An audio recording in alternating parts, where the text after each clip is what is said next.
Good morning, everyone. I'm Michael Elliott with the Valley Medical Center Foundation. Thank you for joining us. First, I want to say that we are removing our face mask because we are practicing social distancing and also to aid our sign language interpreter so that they can see what we are saying. A quick update before we get into our show today. There are currently 2,231 cases of COVID-19 here in Santa Clara County, and also sad to report that there have been 115 deaths in this county from COVID-19. Let us hold our loved ones close and dear. Our show today is about how community support in the form of donations and other acts of kindness have made a big difference for our frontline healthcare workers. A little over 2.5 months ago, we at the VMC Foundation put out a call for donations to the community for personal protective equipment for healthcare workers. This is masks and gloves and face shields, hand sanitizer, those kinds of items to help us prepare for COVID-19.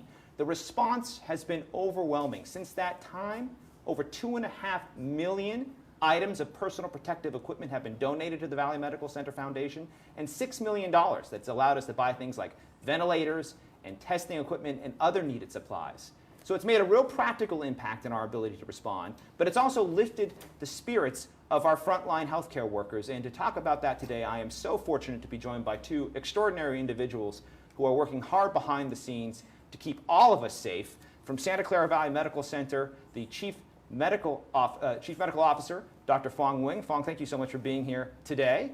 And from St. Louis Regional Hospital in Gilroy, the hospital executive and a registered nurse, Gloria Della Merced. Gloria, thank you so much for being here today. And Gloria, we're going to start with you. This has been a profoundly stressful time for healthcare workers as they have faced this crisis, both because of the risk that they're having to take and the anxiety and suffering that they're having to bear witness to.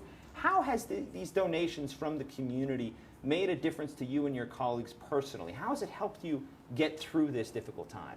Sure. It does a lot to us. It means, really great joy to all of us healthcare workers.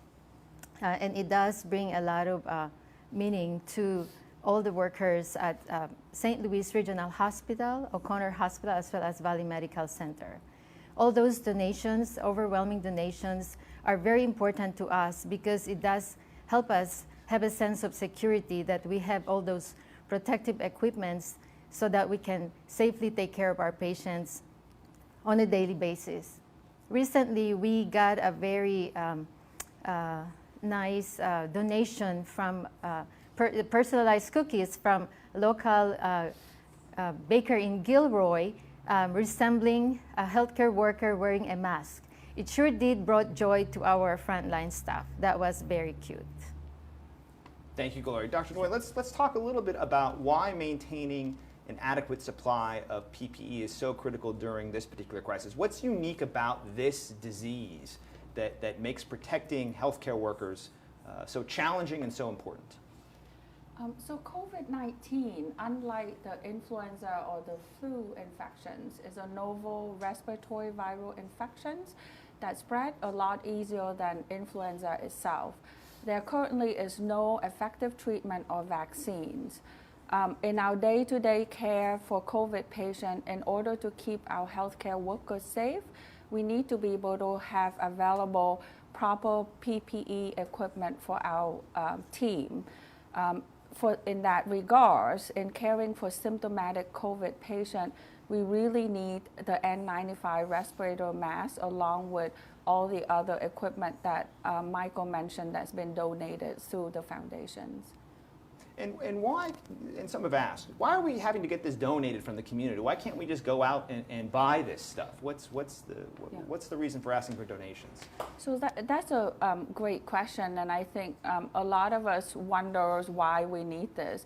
Under normal circumstances, all healthcare facility has a normal channels where we purchase PPE along with other vital hospital equipment in order for us to serve our patient. Because COVID-19 is a pandemic infection that affected over 180 countries and territories spanning all 6 continents, it makes it tremendously challenging in an abrupt period of time to be able to procure PPE for the entire world. So it's no exception to the United States. That's pretty much the reason why.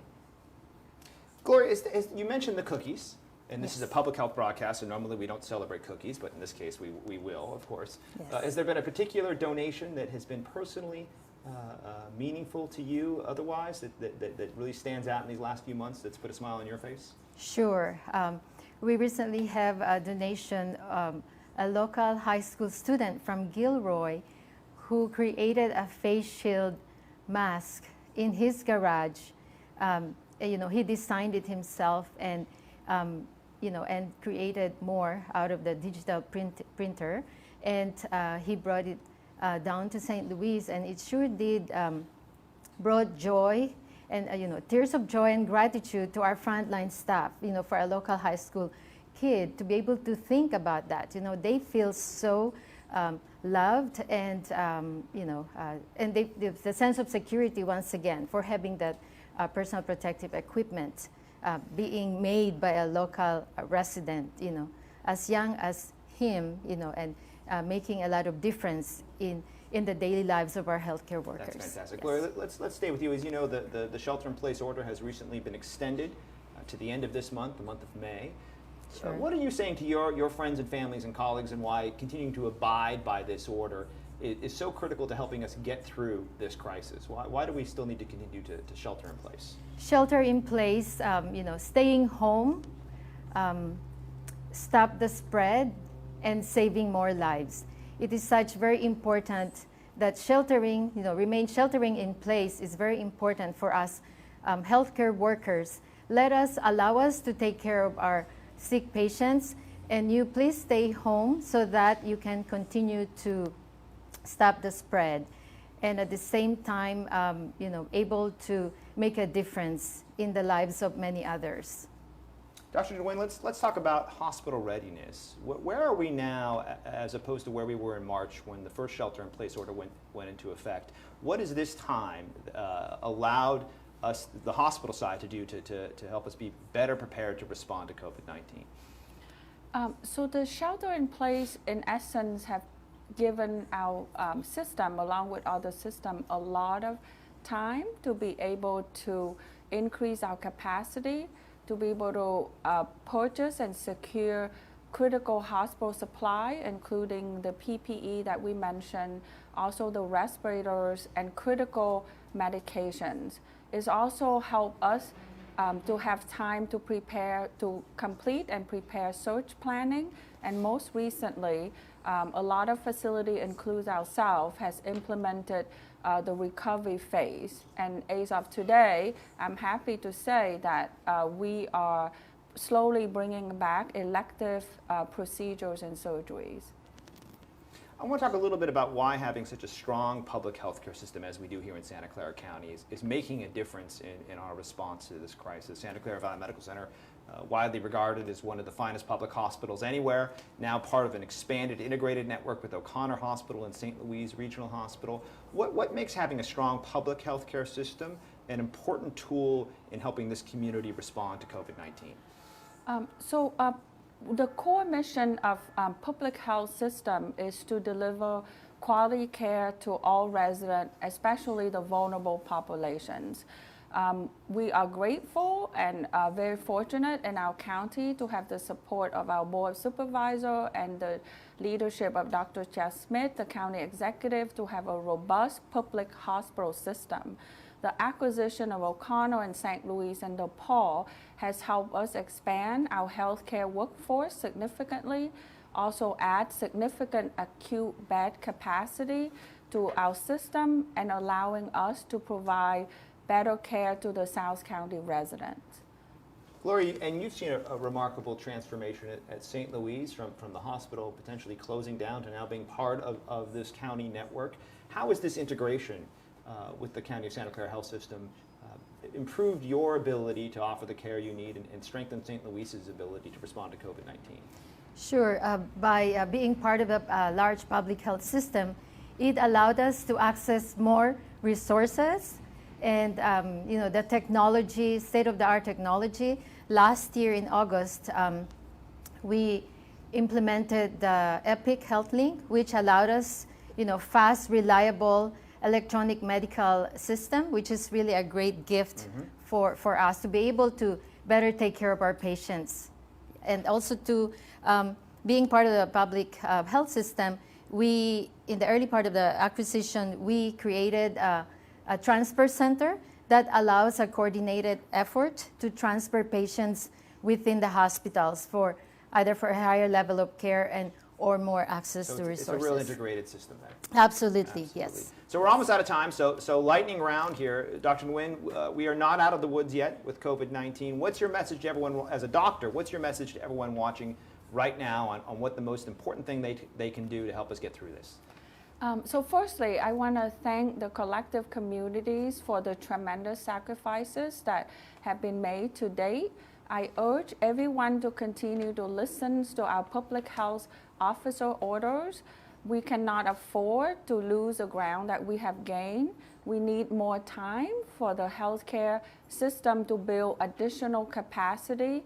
We also need time for our public health department to acquire a robust system for them to be able to transition from mitigation back to containment, and also to give our researchers and scientists time to develop treatments and vaccines.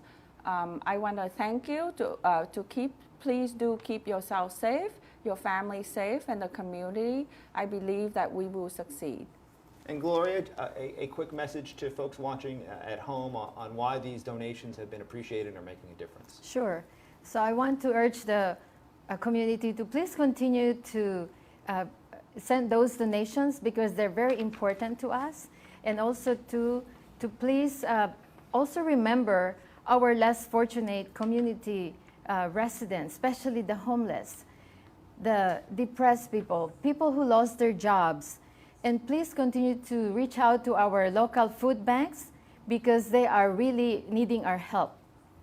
And for my last message, I strongly would advocate for staying home, stop the spread, saving millions of lives. And thank you so much, and stay safe, everyone. Well, thank you, Dr. Nguyen, and thank you, Gloria, for joining us. We still need your help at the Valley Medical Center Foundation. If you'd like to make a donation of personal protective equipment for healthcare workers valley-wide, or to make a financial contribution, go to vmcfoundation.org. And I'd also like to remind you that tomorrow is Giving Tuesday Now, a national day of giving that typically happens the week after Thanksgiving, but has been bumped up this year because there are so many important nonprofit organizations that need your financial support so they can keep on providing the essential services that they do. So please, tomorrow, participate in Giving Tuesday Now by making a gift to the Valley Medical Center Foundation or to an organization that you care about in your community. Thank you again for joining us. I'd also like to remind you that at 12:30 today, the County of Santa Clara will be hosting a press conference, and that'll be broadcast on Facebook Live. So please tune in for that for some important announcements. I'm Michael Elliott with the Valley Medical Center Foundation. Thank you so much for joining us today. Stay home and stay safe. Thank you. Thank you.